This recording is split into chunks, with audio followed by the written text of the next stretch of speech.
Ողջույն սիրելի հեռուստադիտողներ, սա TV Travel ճամփորդական նախագիծն է։ Ես ճանապարհորդ բլոգեր Նորն եմ ու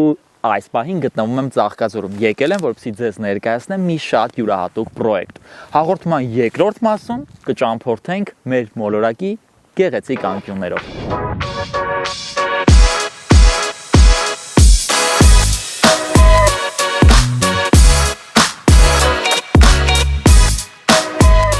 Նախագիծը, որի մասին ցանկանում եմ խոսել, դա One Management-ի բաժանորդագրություններն են։ Սա հնարավորություն է տալիս ճամփորդելով Հայաստանում եւ Վրաստանում կանգառ ունենալ 6 իրարից տարբեր ու յուրահատուկ հյուրանոցներում տարվա կտրվածքով 10 օր 2 անձի համար։ Սա նորություն է туриզմի ոլորտում։ Այս պահին գտնվում եմ Ծաղկաձորի Ավրորա ռեզորտում, որը բացվել է 2018 թվականին եւ այստեղի ամենահաճելի, գեղեցիկ ու տաք անկյուններից մեկն է։ Գնանք ներս ու ձեզ ներկայացնեմ այս հյուրանոցը։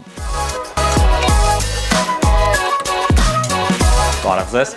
Ես որոշել եմ մեր հեռուստադիտողին ներկայացնել ձեր հյուրանոցի բոլոր կատեգորիայի համարները։ Շնորհակալություն։ Սա բացառիկ քարտ է։ Գնացինք։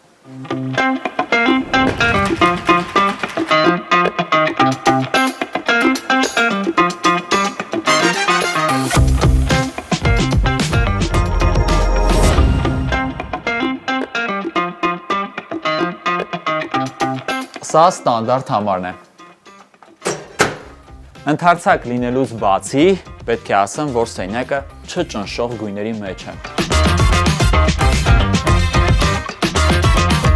Ինչպիսի սիրուն ու գեղեցիկ աշուն է։ Ավրորա ռեզորտից ֆանտաստիկ տեսարան է բացվում։ Ու համոզված եմ ոչ միայն աշնանը, գարնանը, ամռանը ու ձմռանը։ Մի խոսքով պետք է գալ ու վայելել հանգիստ այստեղ։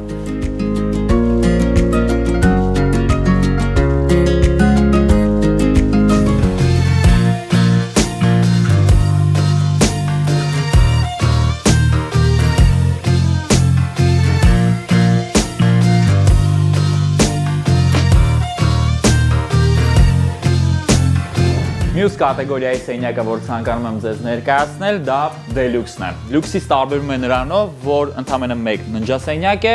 մնացած ամեն ինչ կարելի ասել նույնն է։ Գեղեցիկ, մեծ սրահ, որտեղ կարող եք անցկացնել ձեր օրվա մնացած հատվածը։ Գեղեցիկ տեսարանով ու լուսավոր։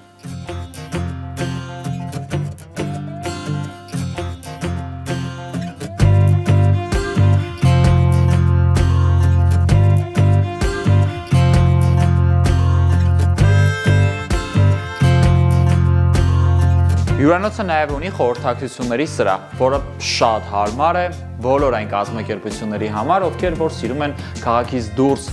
իրականացնել թիմ բիլդինգներ ու կարող են գալ այստեղ ոչ միայն իրենց թիմ բիլդինգը իրականացնել, այլ նաև գիշերել ողջ թիմով, քանի որ հյուրանոցը առաջարկում է ավելի քան 40 համար։ Հյուրանոցը նաև ունի մանկական սենյակ, իսկ դա նշանակում է, որ դուք կարող եք վայելել ձեր հանգիստը հյուրանոցի տարածքում, իսկ ձեր երեխաները կհանգստանան ձեզանից։ Այսքան պարզ, այսքան հարմար ու ժամանակակից,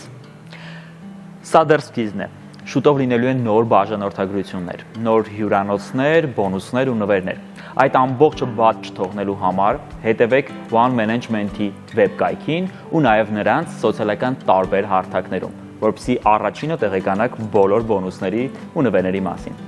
Աղջիկներ, ուշադրություն։ Ուրեմն, հիմա One Pass-ի մեջ ներառված է ոչ միայն հյուրանոցները, այլ նաև տարբեր ծառայություններ։ Դեմքի խնամք, մերսում, պիլատես, յոգա, անտիգրավիտի, մի խոսքով ընտիր ծառայություններ կան։ Ժամանակն է, որպեսզի դիմեք ձեր սիրելիներին, որպեսզի ձեզ նվիրեն One Pass փաթեթը ու միասին նաև ձեր սիրելի հետ մեկտեղ մասնակցեք այնտեղ ներառված բազմաթիվ ծառայությունների։ Փաթեթը ընտրելուց հետո ժամանակն է վճարում իրականացնել Telcel-ով, Idram-ով ու նաև Rocket Line-ով։ Rocket Line-ի միջոցով հնարավորություն ունեմ մաս առ մաս վճարումս իրականացնել ընթացքում, իսկ առաջին ամիսը ոչ մի տոկոս չի գումարվում։ Կարծում եմ ֆանտաստիկ տարբերակ է։ Դրսում ցուրտ է, իսկ դա նշանակում է, որ ամանորին մնացել են հաշված օրեր։ Հոգ չէ, Ծաղկաձորի Ավրորա ռեզորտը ամեն բան մտածել է ձեր փոխարեն։ Ուղղակի պետք է վստահել իրենց, ընտրել 3 կամ 6 օրյա փաթեթը ձեր հարազատների, ձեր ընտանիքի համար ու ձեր օրը դարձնել տոն։ Ամանորի գիշերը այստեղ լինելու է ուղղակի ֆանտաստիկ, քանի որ լինելու է DJ վակցինան, լինելու են կենդանի կատարումներ, ձմեռ պապ, ձյունանուշ, խաղարկություններ, նվերներ, մի խոսքով ջերմ միջավայր։ Ծանոթացեք այս փաթեթներին ու եկեք Ծաղկաձորի Ավրորա ռեզորտ ձեր օրը տոն դարձնելու համար։ Վերջին շրջանում մեծ ակտիվություն են ցուցաբերում կրուիզային ճամփորդությունը։ Շուտով մեր նկարանող խումբը մեկնելու է այդպիսի ճամփորդության ու ձեզ ներկայացնելու ենք, թե իրենից ինչ է ներկայացնում առասարակ կրուիզային ճամփորդությունը։ Այդ իսկ պատճառով այսօր այցելել եմ Marina Traveling Agency եւ հիմնադիր Սահականուշ Մինասյանի հետ խոսելու ենք կրուիզային ճամփորդություններից։ Ինչու ընտրել կրուիզային ճամփորդությունը։ Նորո ջան, կրուիզային ճանապարհորդությունը տարբերվում է նրանով, որ մենք այցելում ենք մի քանի քաղաքներ, չենք հաճախում հյուրանոցներ, մեր հետ չենք ման տալիս մեր ճամպրուկները եւ վայելում ենք այդ գեղեցկությունը մի 7 օրվա ընթացքում։ Կրուիզային ճամփորդության ողջ ընթացքում մարդիկ կենտրոնացած են լինում կոնկրետ կրուիզի մեջ եւ այն քաղաքները, որտեղ որ իրենք այցելում են, դրանք հիմնականում լինում են ցերեկային ժամերին կամ միշտ լինում են ցերեկային ժամերին եւ ուղղակի նավը կանգնում է նավամատույցում, մարդիկ դուրս են գալիս, կազմակերպված տուրերի միջոցով բացահայտում են քաղաքներ եւ նորից վերադառնում են։ Այո, ամեն օր այցելում ենք մի նոր քաղաք, մի նոր երկիր, այնտեղ իջնում ենք ցերեկվա ժամերին, այցելում ենք տեսարժան վայրերը, տուր ենք կատարում եւ վերադառնում ենք նավ։ Ինձ ամենաշատ հուզող հարցերից մեկը, քանի որ ես շատ ակտիվ ճանապարհորդ եմ, այն է, որ ես գուցե ձանձրանամ նավի մեջ։ Նորո ջան, մենք չենք հասցնում նույնիսկ վայելել այդ ամեն ինչը։ Դուք հանգիստ կարող եք միանալ մեզ։ Կարող եք ներկայացնել օրինակ 3 շատ հետաքրքիր տարբերվող յուրահատուկ կրուիզային ճամփորդություն,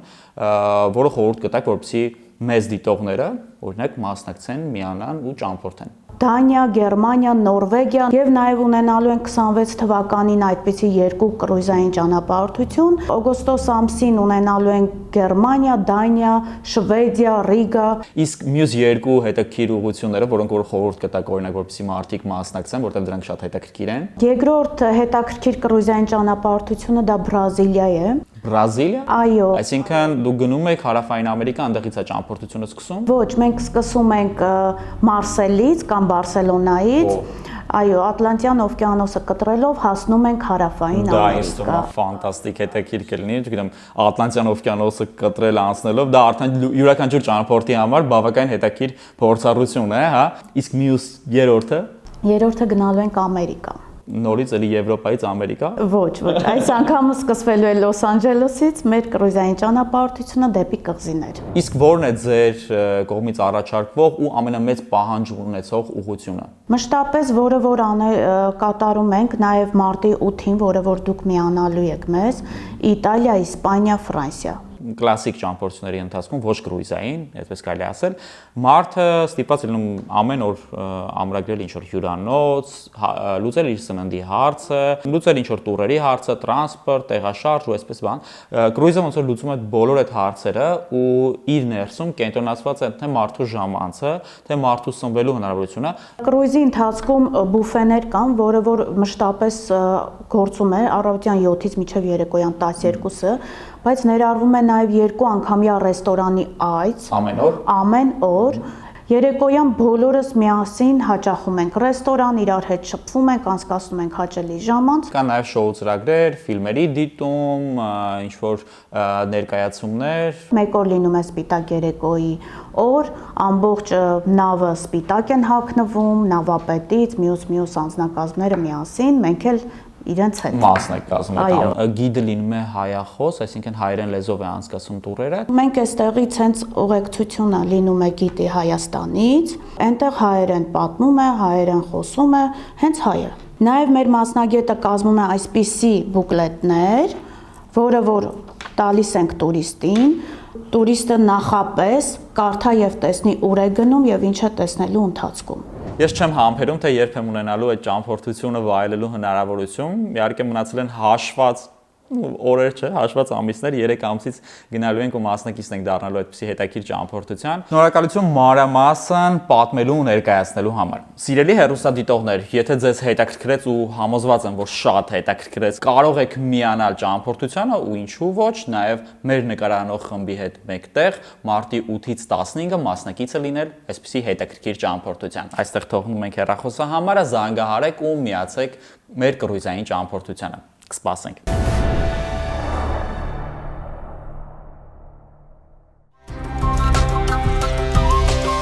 Ողջույն սիրելի հեռուստադիտողներ, սա TV Travel ճամփորդական նախագիծն է։ Ես ճանապարհորդ բլոգեր Նեոն եմ։ Մենք գտնվում ենք Հնդկաստանի մայրաքաղաք Նոր Դելիում։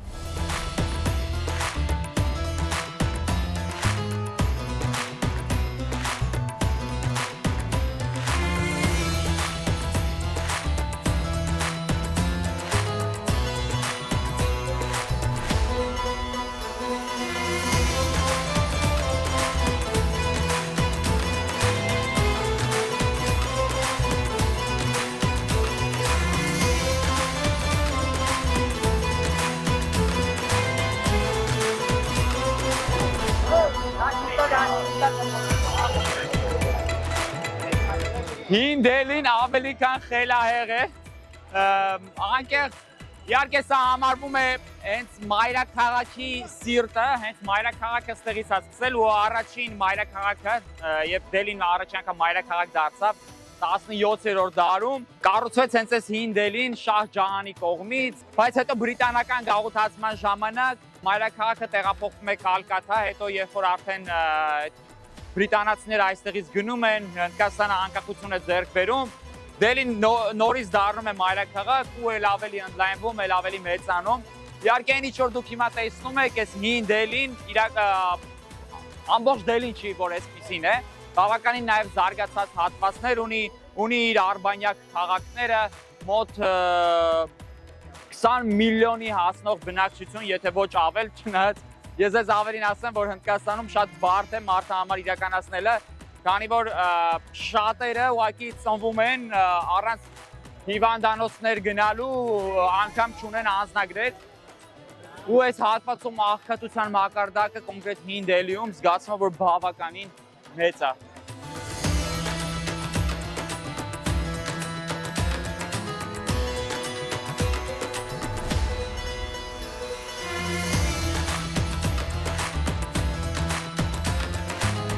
This is masala tea here. Այս հատվածում վաճառում են մասալա թեյ, սա իրենք բավականին շատ են օգտագործում, ամեն քայլափոխից կարող ես հանդիպել, կարելի է ասել, իրենք հիմնականում տենց սուրճ որպես այդպեսին չեն օգտագործում շատ, այլ մասալա թեյն են օգտագործում, ուրեմն ինչ է իրենից ենթադրում առասարակ մասալա թեյը, դա կովի կաթն է, բնականաբար իրենք գիտեք չէ, իրենց վերաբերմունքը կովին, բայց կաթից օգտվում են իրենք, կովի կաթն է, թեյը, որը որ եռացնում են մի կաթսայի մեջ ու նաև ավելացնում են մասալա համեմունքը, որը որ տալիս է շատ սուր արտահայտված համ ու նաև կողքից տարբեր համեմունքներ, դարչին, մեխակ ու այսպես շարունակ։ Մի խոսքով սա ամենապահանջված կետերից մեկն է շուկայում միանշանակ։ Բայց քանի որ ես կաթ ընդհանրապես չեմ օգտագործում, դրա համար զերծ կմնամ այս թեյից ցավոք սրտի։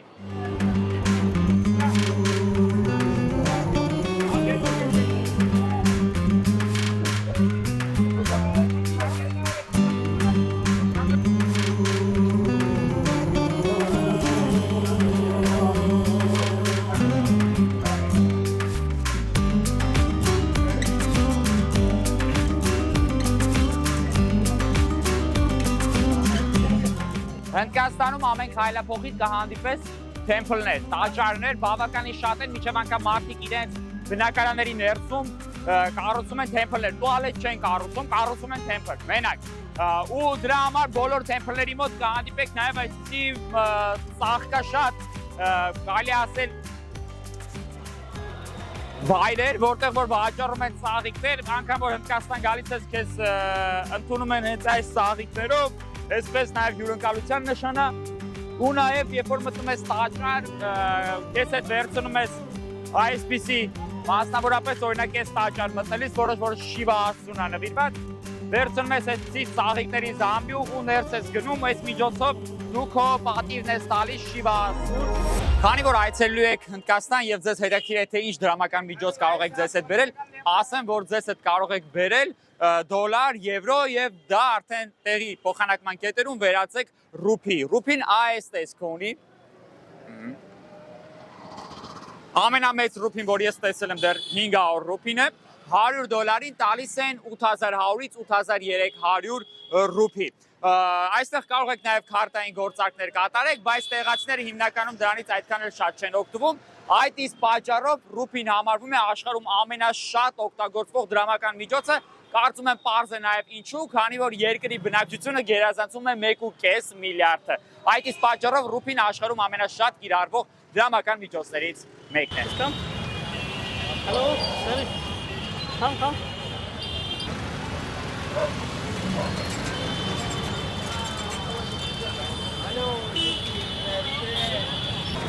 Եկեք պետք են այսպիսի տենք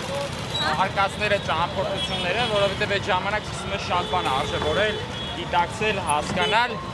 ու ավայո քո ճամփորդական կոնտրաստը շատ մեծ է լինում։ Ու ինչքան շատ է լինում այդ կոնտրաստը, այնքան ավելի ճիշտ ես կարողանում ընկալել յուրաքանչյուր ճամփորդական իրավիճակ։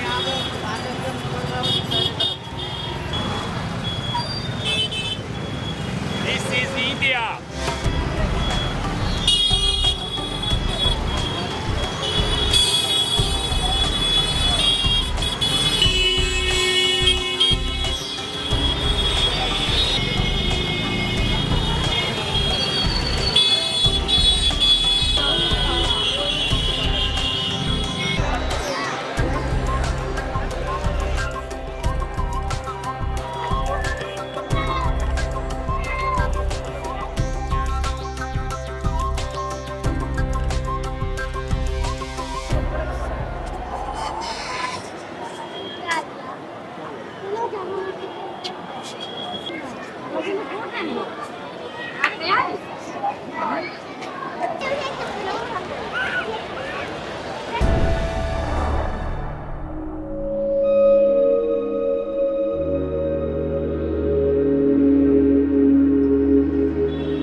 Հնդկաստանի գլխավոր կրոնը համարվում է հինդուիզմը, բայց կան նաև տարբեր կրոններ, որոնցից մեկը սիկխիզմն է, սիկխերի կրոնը։ Հիմա ցանկանում եմ ձեզ նաև ներկայացնել այս հետաքրքիր ու յուրահատուկ կրոնի հետ ու ցույց տալ, թե ինչպես է այն առաջացել առասարակ։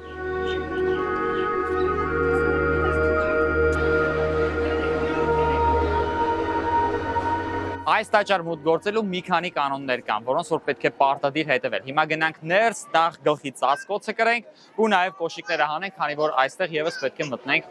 առանց կոշիկների, այսինքն ոտաբոբիկ։ Հիմա անում ենք կոշիկները, գրում ենք գլխի համար նախատեսված այս ատրիբուտը ու մուտք ենք գործում այս տաճար։ Այն, սրանք պետք է կրենք։ Այսպիսի գլխի համար նախատեսված կտոր ու սազում է գնացինք առաջ։ Տաճար բարձրանալիս անցնում ենք այսպիսի ջրավազանի միջով, որպեսզի ոտքերը մաքրվեն ու դրանից հետո առաջանում ենք դեպի տաճար։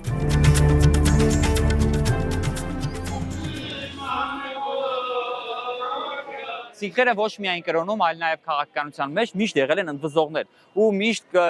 կռիվների մեջ են եղել են առնահեղություններ, շատ դեպքեր կան, երբ հազարավորներով սիկխերը զոհվել են իրենց գաղափարի համար։ Վերջին թարմ ինֆորմացիան, տեղեկությունը կարելի է ասել սիկխերի ու առասարակ հինդուների մեջ, որ եղել է, դա այն է եղել, որ Ինդիրա Գանդի թիկնապահական ջոկատը եղել է սինխերից կազմված, քանի որ նրանք լավ ռազմիկներ են եղել, բայց հենց նրանք էլ սպանել են Ինդիրա Գանդիին։ Այսպիսի ինֆորմացիա։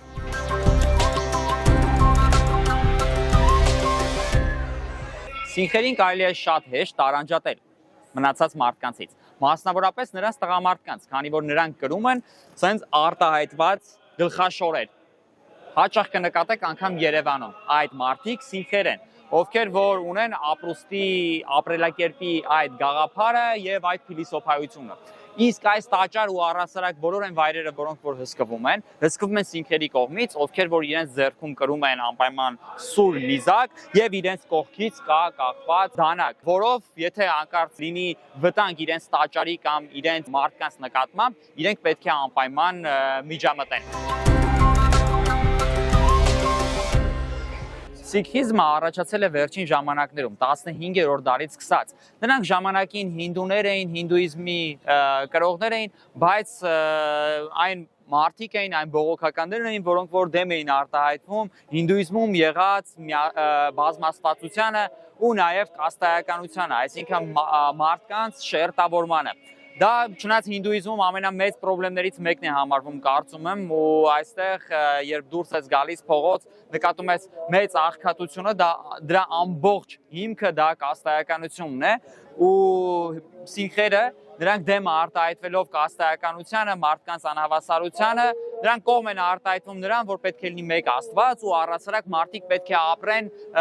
բոլորը հավասար, բոլորը ունենան նույն իրավունքները եւ կարողանան ապրել այնպես, ինչպես նրանք են ցանկանում եւ չլինեն որոշակի կախվածության մեջ։ Դրա համար այստեղ կա նաեւ հետաքրքիր գործող մի հատ կանոն, որի մասին ցանկանում եմ անդրադառնալ, դա այն է, որ այս տաճարի ներսում ու առասարակ սինխերի տարբեր տաճարներում հարուստները սնունդ են պատրաստում աղքատների համար։ Գնանք ու ձեզ ցույց տամ այդ process-ը, որը ինձ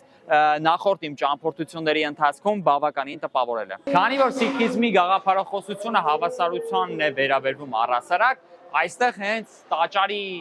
կողքին կա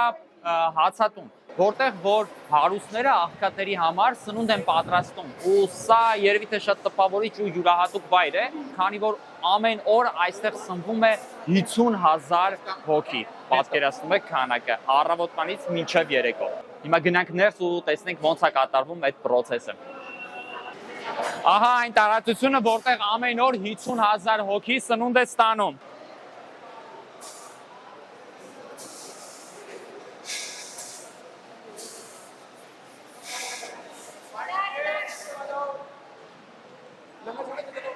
Եթե նկատում եք, այսպիսի մեծ տարայի մեջ լցված է ճաշը, իրենց բերում են շերեփով յուրացիրում են։ Բայց ես ձեզ ասեմ, որ ոչ միայն այստեղ աղքատ մարդիկ են, այլ բոլոր այն սիկհերը, ովքեր որ գալիս են տաճար, այստեղ նաև կարողանում են ստանալ սնունդ։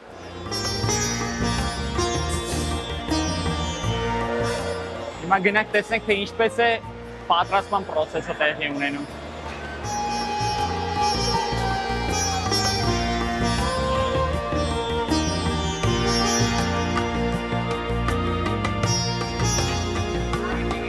Այստեղ հացի թխման process-ն է տեղի ունենում։ Այսպիսի սարքի միջոցով իրականացնում ենք հացի պտտելը։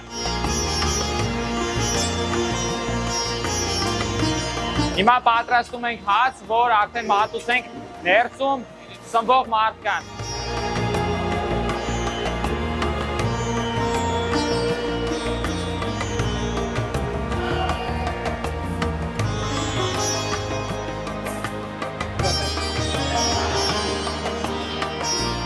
Little bit.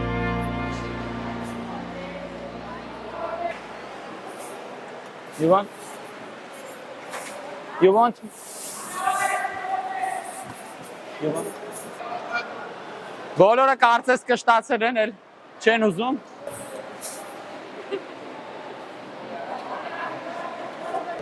Ավարտեցի աշխատանքս,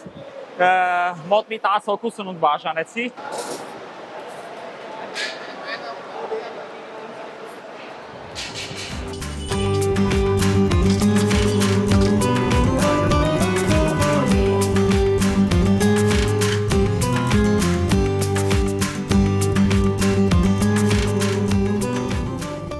Ջիմի։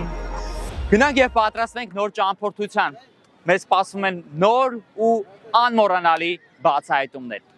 Կհանդիպենք Շանթ հեռուստաընկերության եթերում։